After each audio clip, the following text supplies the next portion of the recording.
বাংলাদেশ এই মুহূর্তে বড় ধরনের একটা সংকটের মধ্য দিয়ে যাচ্ছে। হঠাৎ করেই এই সংকটটা শুরু হলো বলে মনে হচ্ছে।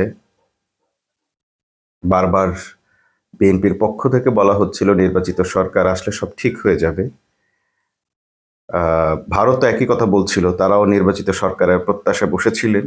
কিন্তু আসলে আমরা এখন দেখলাম নির্বাচিত সরকারের আগমনে বা নির্বাচনের পর কোনো কিছুই ঠিক হয়নি, বরং সংকট অনেক বেশি বেড়েছে।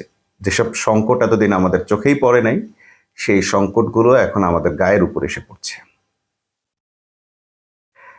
বিশেষ করে জ্বালানি সংকটটা এই মুহূর্তে বাংলাদেশের মানুষের জীবনযাত্রার মান, স্বস্তি সবকিছু কেড়ে নিয়েছে। জ্বালানি সংকট এতটা ভয়াবহ হয়ে পড়েছে যে বাংলাদেশের বিভিন্ন প্রান্তের যত কলকারখানা আছে, শিল্প কলকারখানা আছে, শিল্প প্রতিষ্ঠান আছে, এগুলো একে একে বন্ধ হয়ে যাচ্ছে। শুধু কি শিল্প কলকারখানা বন্ধ হয়ে যাচ্ছে, এগুলো বন্ধ হয়ে যাওয়ার মানে হচ্ছে এগুলোর থেকে শ্রমিকরা বিদায় হচ্ছে। অনেক শিল্প মালিক নিজে এসে বলছে যে সরকার তাদেরকে আশ্বাস দেওয়ার বদলে বলে দিয়েছে আগামী 2 বছরের মধ্যে এই জ্বালানি সংকট, গ্যাস সংকট তারা কাটিয়ে উঠতে পারবে না। মানে তাদের সমস্যার সমাধান 2 বছরের মধ্যে করতে পারবে না। এমন অনেক ব্যবসায়ী আছেন, এটা শোনার পর তাদের মিল কারখানা বন্ধ করে দিয়েছেন। তারা এটা বলছেন যে সরকার আমাদেরকে বেসরকারি ভাবে বিনিয়োগের জন্য উৎসাহিত করলো,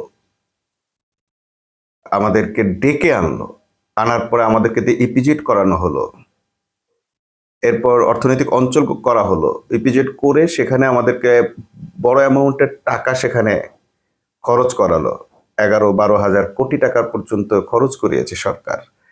এখন এই শিল্প প্রতিষ্ঠানগুলো সরকার বলেছে গ্যাস সংযোগ দেবে, কিন্তু সেইটা বলে এখন আবার সরকার বলছে গ্যাস সংযোগ দেয়া হবে, অনুমোদন যাদেরকে দেওয়া হয়েছে, গত 2-3 বছরও যাদের অনুমোদন দেওয়া হয়েছে তাদেরকেও গ্যাস দেওয়া যাবে না। আগামী 2 বছর তাদেরকে 2 বছরের মধ্যে এর কোনো সমাধান করা যাবে না। এই যে বিশাল অ্যামাউন্ট তারা খরচ করলেন, ব্যবসায়ীরা বিনিয়োগ করলেন, তারা এখন কি করবেন? তারা এখন তাদের যতটুকু সম্পত্তি আছে সেগুলো বিক্রি করে ঋণ পরিশোধ করার উদ্যোগ নিয়েছেন।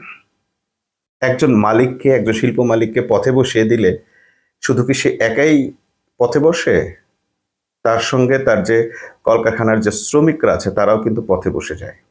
আবার তারা কি পথে বসে যায়? তাদের তো 3 বেলা খেতে হবে।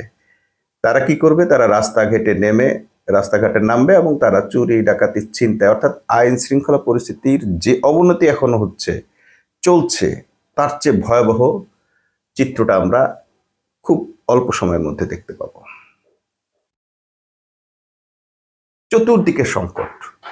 চট্টগ্রামে সংকট, ফেনীতে সংকট, নারায়ণগঞ্জে সংকট, নরসিংদীতে সংকট, গাজীপুরে সংকট, ঢাকায় সংকট। সারা বাংলাদেশে শুধু এখন সংকট আর সংকট।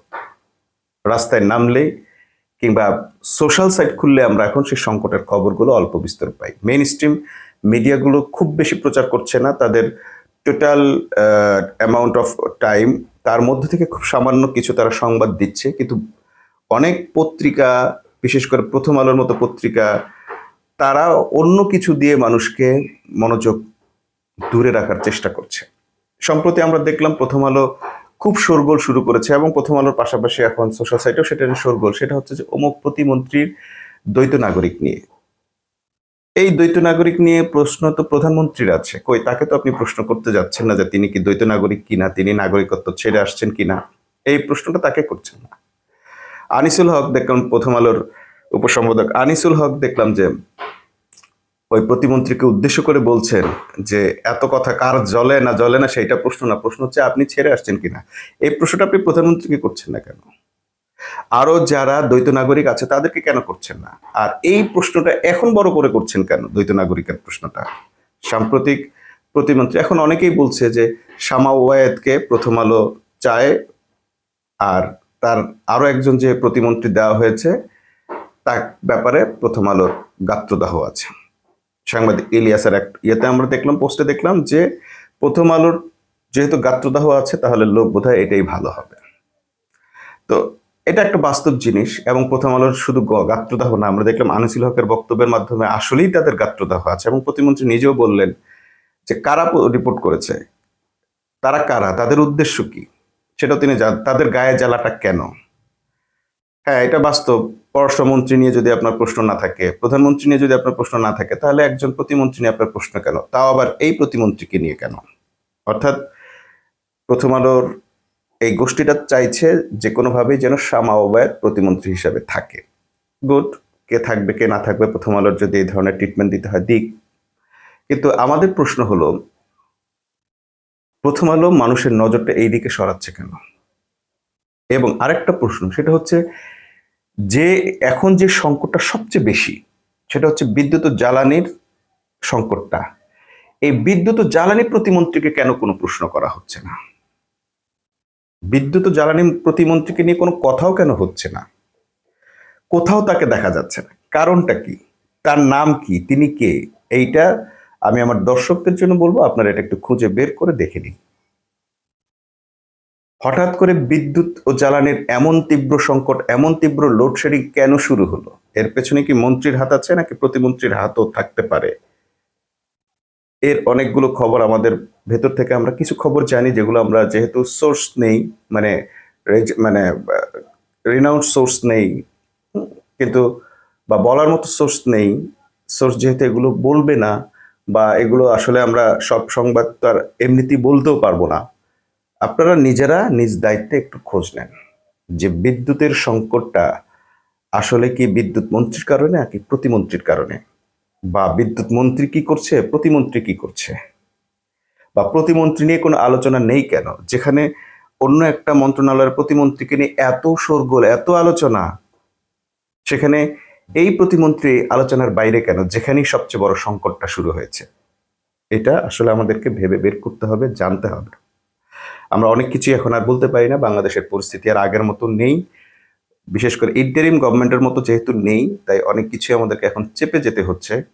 একটা কথা লিখলে বা বললে গালাগালি হয় প্রচুর, হুমকি দেয়া হয়, আরো বহু কিছু হচ্ছে। তো যাই হোক, এগুলো নিয়ে আসলে কথা বলতে আর ভালো লাগছে না। কিন্তু আমরা যেটা দেখছি, সংকটটা তীব্র হচ্ছে। এই সংকটটা তীব্র কেন, এতদিন যদিও হরমুজ প্রণালীর একটা অজুহাত দেওয়া গেছে, কিন্তু এখন আর সেই ধরনের অজুহাতও দেওয়া যাচ্ছে না। সিএনজির দাম আমরা দেখলাম ১,১২০০ থেকে ১৯০০-তে চলে আসলো এই সরকারের আমলে। তারপরে বিদ্যুতের দাম বাড়ানো হলো। তারপর দ্রব্যমূল্যের দাম বাড়ানো তো হয়েছে হয়েছে, এবং মন্ত্রী সেটা ঘোষণাও দিয়ে দিয়েছেন যে বাড়বে, অবভিয়াসলি বাড়বে, এতে কোনো সন্দেহ নেই। আমির খসরু মাহমুদ চৌধুরী এটা ঘোষণাই দিয়ে দিয়েছেন। চতুর্দিক থেকে এইভাবে জনগণের গলা চেপে ধরার আসল কারণটা কি? এই সংকটের, এই তীব্র সংকটের প্রধান কারণ কি, সেটা সরকার বলতে না পারলেও প্রধান বিরোধী দলীয় নেতা ডাক্তার শফিকুর রহমান বলেছেন। তিনি বলেছেন, এত চুরি করলে সংকট মোকাবেলা করবে কিভাবে? সংকট পড়বে না তো কি পড়বে? এর আগে আমি একটা গল্প বলেছিলাম যে আসলে চুরি হলে সম্পদের আর বরকত থাকে না। রন্ধ্রে রন্ধ্রে চুরি বলে মন্তব্য করেছেন প্রধান বিরোধী দলীয় নেতা ডাক্তার শফিকুর রহমান।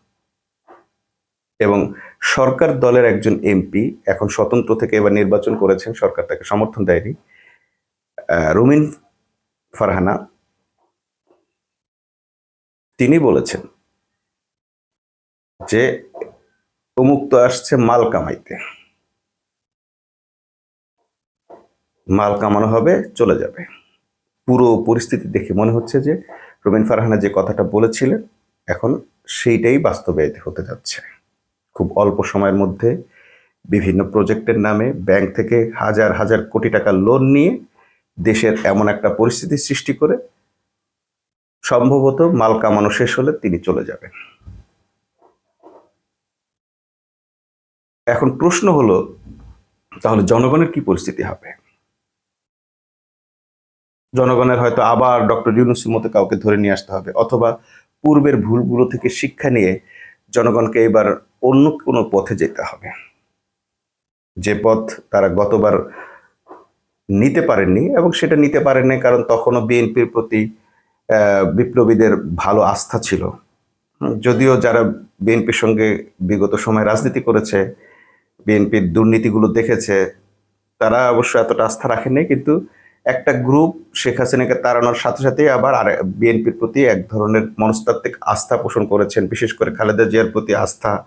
তো খালেদা জিয়ার প্রতি আস্থা, ব্যক্তি খালেদা জিয়ার প্রতি আস্থা, আর একটি দল, ভঙ্গুর একটি দল যাদের কোনো সাংগঠনিক কাঠামো নেই, এরকম একটি দলের প্রতি আস্থা রাখা আসলে ব্যাপারটা এক নয়। কিন্তু শেষ পর্যন্ত আস্থাটা দেখা গেল বিএনপির প্রতি আস্থা দেখিয়েছে, যার ফলে মানুষ মোটামুটি বিএনপিকে এক ধরনের পরবর্তী সরকার হিসেবে মেনে নিয়েছে।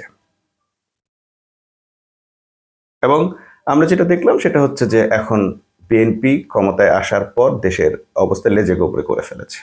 যদি এটা না করে বিএনপিকে উপেক্ষা করে জাতীয় সরকার গঠন, বিপ্লবী সরকার গঠন, কিংবা মানে এক ফ্যাসিবাদকে তাড়িয়ে আরেক দুর্নীতিবাজের হাতে যে দেশ দেব না বলে তারা ঘোষণা দিয়েছিল, সেটা যদি বাস্তবায়ন করা যেত তাহলে আজকের এই পরিস্থিতি হতো না। মির্জা ফখরুল ইসলাম আলমগীর একটা কথা বারবার বলতেন ইন্টারিম আমলে, সেটি হচ্ছে নির্বাচিত সরকার আসলে সব ঠিক হয়ে যাবে।